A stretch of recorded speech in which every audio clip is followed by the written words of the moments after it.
Welcome to the N1 Fitness Podcast. I'm your host as always, Marcus Sadu, and I hope you and your family are doing as well as you can given our circumstances right now. Take good care of yourself, take good care of your family members, and hang in there. Now in this episode, I'm going to outline how and why all of my nutritional coaching clients with fat loss goals eat carbs at night. So I think that most folks have heard about the recommendation around not eating carbs after 6 p.m. It was a super popular idea at one point, and I remember even Oprah was pushing the message back in the day. And I think once I explain how this worked for so many folks around fat loss, it'll become super obvious as to why. So if you don't eat any carbohydrates after 6 p.m., that means that by default, you're eliminating all junk food. So cookies, ice cream, donuts, cake, chips. I honestly can't think of one processed junk food item that doesn't contain any carbs. So essentially implementing no carbs after 6 p.m. literally means no junk or heavily processed food after 6 p.m. Now, when do we consume the majority of junk food in our diet, or when are we most likely to eat processed foods? It's absolutely after 6 p.m. So after dinner, we want something sweet. We plop down on the couch in front of the TV and we munch away. Now, if we completely eliminate carbs or junk food after 6 p.m., that cuts out snacking stuff after dinner. So essentially, if someone implements this, they're going to see some serious fat loss results because they're drastically reducing their overall calorie intake. And then when they see those results, it's essentially confirmation bias, and they're like, I knew it. I can't eat carbs after 6 p.m. I knew they were making me fat. Now, as a fun little thought experiment, what if we still implemented that same 6 p.m. cutoff, but we use fat instead? So no fat after 6 p.m. It turns out that virtually all processed junk food contains fat as well. So cookies, ice cream, donuts, cake, chips. There are a couple exceptions, which are typically those gummy candies like sour keys and stuff. They're fat-free. But let's put that exception aside, just for the sake of this example. Now, all of a sudden, if we eliminate fat after 6 p.m., we just cut out all the same foods. And when we cut out junk food, when we're most likely to eat it, we reduce calorie intake. And when we reduce calorie intake, we lose weight. So this example explains quite clearly that it's not necessarily carbs or fat that are inherently fattening, but rather the combination of both, because the foods that contain appreciable amounts of fat and carbs are almost always man-made processed foods. Large carb and fat combos don't really exist in nature via single ingredient whole foods. It's one or the other. It's almost like Mother Nature knew what she was doing. So now that we've squared away the carbs after 6 p.m. myth and how overall calorie intake is the most important piece of the fat loss puzzle, it's worth mentioning the best fat loss protocol or program is the one that you follow. This is actually why I have all my clients eat carbohydrates at night. Unless specifically they don't want to eat carbohydrates at night. And when I say at night, I mean at dinner or a snack after dinner. But it's actually super rare.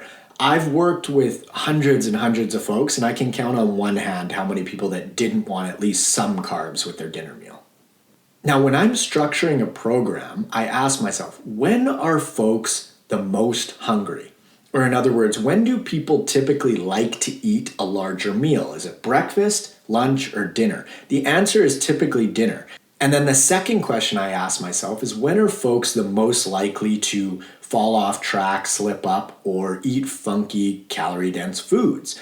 Like we talked about before, it's after dinner when they're watching some Netflix, for example. So if most folks like their biggest meal to be dinner, and the time when they're most likely to indulge is after dinner, in my mind, it just makes the most sense from a practicality and adherence standpoint to have dinner be the biggest meal of the day. Let's work with our tendencies and preferences as opposed to against them, right? It just doesn't seem logical to me to put someone's biggest meal in a spot where they're least likely to indulge and less hungry. That just doesn't add up. Therefore, I typically put the biggest portion of carbohydrates in someone's day at dinner for this very reason. Total calories are the most important thing when it comes to fat loss, so let's structure our intake in a way that makes it as easy as possible or as seamless as it can be to adhere to that calorie intake. Eating predominantly single ingredient whole foods is a close second to monitoring total calories consumed because whole foods keep you nice and full, and if you're full, again, you can adhere to that total calorie number much, much easier. And hunger isn't sustainable, right? So we want to be satiated. Now, if you're somebody who likes to have their biggest meal be breakfast or lunch, then I would bias intake towards those meals. But for the vast majority of folks, I'm talking probably 98%, it makes sense to have dinner be the largest meal in order to set yourself up for a lower calorie intake and be less likely to indulge at night because you feel super satisfied via a bigger dinner.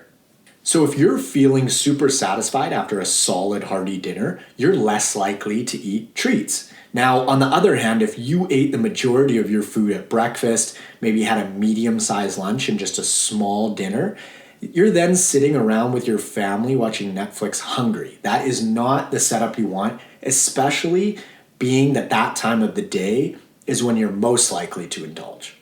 So as you can see, I like to look at the big picture when it comes to structuring a client's program. Overall adherence is king. On paper, you can put together the best nutrition program in the world, but if someone isn't going to stick to it, it's useless. Now, there may be some sticklers out there that are probably saying, but Marcus, what about the ChronoNutrition research?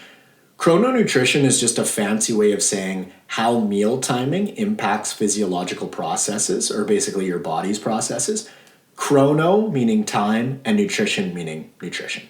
The research on ChronoNutrition seems to show that there may be a benefit to biasing more calories to earlier in the day, and that resulting in a beneficial impact on metabolism as a whole. And honestly, to me, this is where the research and science doesn't match up with real-world practical implementation that really works. This idea circles back around to the best plan being the one that you can follow, and that means that everyone's program or strategy will be a little bit different because we're all unique. The general principles are constant, but weaving together the physical, mental, and emotional pieces of the puzzle results in a different strategy or bottom line for everybody. Sure, you can bias your calories to earlier in the day, but try telling a 35-year-old or someone with a couple of kids to eat a big breakfast, a smaller lunch, and then have an even smaller dinner at like 4 p.m. That just doesn't pan out for the vast majority of folks in the real world, unless all of their friends are like 85 years old and go to bed at 8:30. So is there a slight benefit to eating more earlier in the day and slightly less later in the day? Maybe. But trying to follow a setup like that, getting hungry at night and then indulging in junk food at 10 p.m. isn't a healthy or effective fat loss strategy. So there are trade-offs to be made. And I think the bottom line question is, what is the ultimate goal? The ultimate goal is a happy, healthy human. And I just don't think that eating dinner at 4 or 5 p.m. is the most practical way to go about that for most folks. A couple more reasons you may want to include carbs or a larger meal at night is that going to sleep hungry sucks. Lack of sleep or poor quality sleep is a recipe for fat gain because the research shows that folks who don't get enough sleep consume an average of 250 extra calories per day. That equates to an extra 7,000 calories per month. And if the 3,500 calories per pound of fat is true, which it isn't exactly accurate, but accurate enough for this example, that's 2 pounds of fat per month that you're gaining, which results in almost 25 pounds per year. That's crazy. Now, having said that, you don't want to eat a huge meal and go straight to bed 20 minutes later. I recommend that folks eat 2 to 3 hours before bed, more or less, so that they don't wake up in the night with the night sweats because their body is still digesting a bunch of food. But then at the same time, you don't want to go to bed hungry because that's not conducive to quality sleep either. So the 2 to 3 hour rule, I think, is pretty effective in general. The second reason is that quite a few folks find that after eating a large meal at breakfast or lunch results in some sluggishness or potentially not being quite as sharp mentally. So they may like to keep it slightly lighter during the day and then again have a bigger dinner. And if we get sluggish post dinner, that's actually perfect because we're going to start winding down for bed in the next little bit. And a lot of folks experience better quality sleep having a solid chunk of carbohydrates closer to their bedtime.